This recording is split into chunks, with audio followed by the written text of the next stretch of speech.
یو کتاب دی امام قسطلانی او دا د بخاری شریف شارح دی د بخاری شریف باندې یو شرح هم لیکل دا ارشاد الساری په نوم باندې ارشاد الساری لصحیح شرح البخاری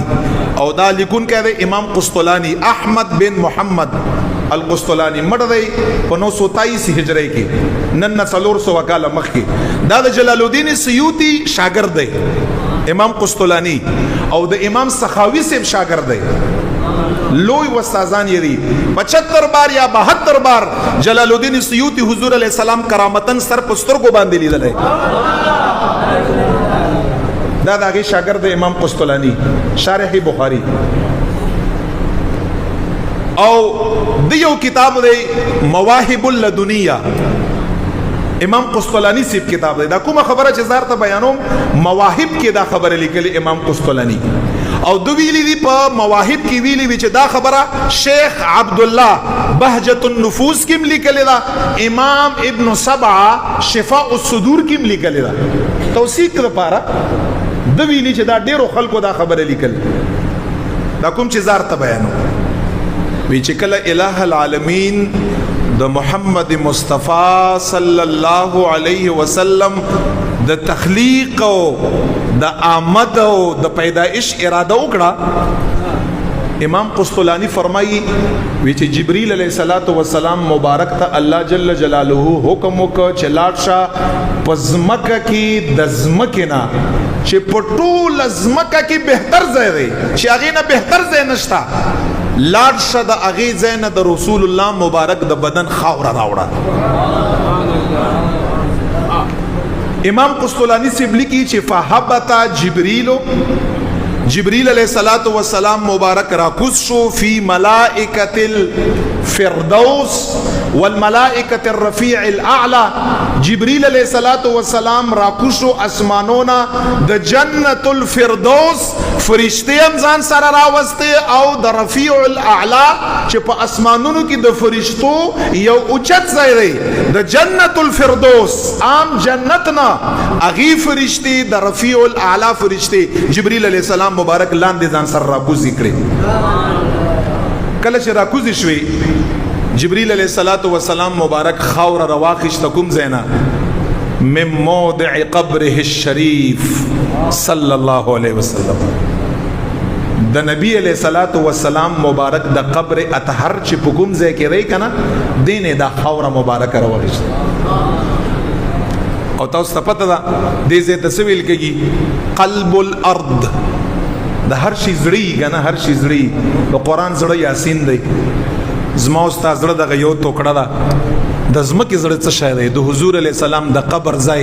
مبارک دا د زمکه زړه دی دې ته ویل کېږي قلب الارض زمکه زړه چې کوم ځای کې حضور علی السلام آرام فرما دی فقبض قبضه یو موټه خاوره هغه را وخښتا چې کله را وخښتا هغه نه پس امام قسطلانی سے فرمایي جبريل علیہ الصلوۃ والسلام مبارک دا خاوره او چې دا خاوره تک سپینه وا منوره خیستا رايوړه په جنتونو کې د ټولو نه بهتره چینا تسنیم چې په قران کې الله ذکر کړای په جنت کې ډيري چینې دي خو تسنیم په شان ته چینا نشتا آغا تسنیم چینې له دغه خاوره مبارک راوړه آگی چینینی اوبر وخشتی او فعجنت امام قسطلانی سیب الفاظ دی باغی باندی واخ کا چکلی واخ کا الفاظ داری امام قسطلانی سے فرمائی چکلی واخ کا حتی صارت کالدر ولها شعاع عظیم کلی چی واخ کا امام قسطلانی سے فرمائی ویچ داسی اوپڑکی دلگا ملغلرہ بلکې د ملغلرو نم زیات شعاع او زیات پړکېدل او منورتوب او نور او برکت د دغه خاورې وی چې هغه نه پس امام قسطلانی فرمای جبريل علیہ الصلوۃ والسلام مبارک او د فردوس اعلی فرشتي او د رفیع الاعلی فرشتي لاړي رب لا یزال ته دا خاوره پیش کړه رب لا یزال وی چرته فرمایل دا خاوره راوخلې عرش نو لطواف ور کړې کرسی نه ولا طواف ورکړی، قلم نه ولا طواف ورکړی، لوح محفوظ نه ولا طواف ورکړی. او زوایم چې دا طواف به دې لپاره نه و چې د رسول الله مبارک خاورې ته شرف حاصل شي. زوایم چې دا طواف په دې لپاره و چې د خاورې د رسول الله د مبارک نه دغه مخلوقاتو ته چې کوم طواف په اسمانونو کې په مخلوقاتو باندې الله تعالی ورکړی، کوم طواف عرش نه کړی، کوم یې کرسی نه کړی، کوم یې لوح نه کړی، کوم یې قلم نه کړی، کوم یې لوح محفوظ نه کړی. زوایم چې خاورې په برکت باندې به الله تعالی دغه شیانو له عزت او شرف ورکړی. چې کله دا طواف ورک وی چې دا غي نه پس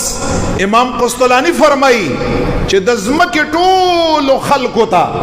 د اسمانونو ټول خلقو ته دا سدرۃ المنتهى نه برا لاندې چې څومره مخلوقات الٰه العالمین پیدا کړیو په دغه طواف باندې ټول مخلوقاتو ته پته ولګیدا چې په انسانیت کې او په مخلوقاتو کې چې د ټولو نه لوی او عظیمه مرتبه شاده هغه د حضرت رسول الله صلی الله علیه وسلم.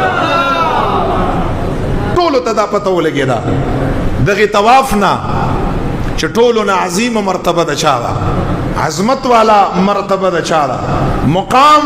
د چا اوچت دی، شان د چا اوچت دی.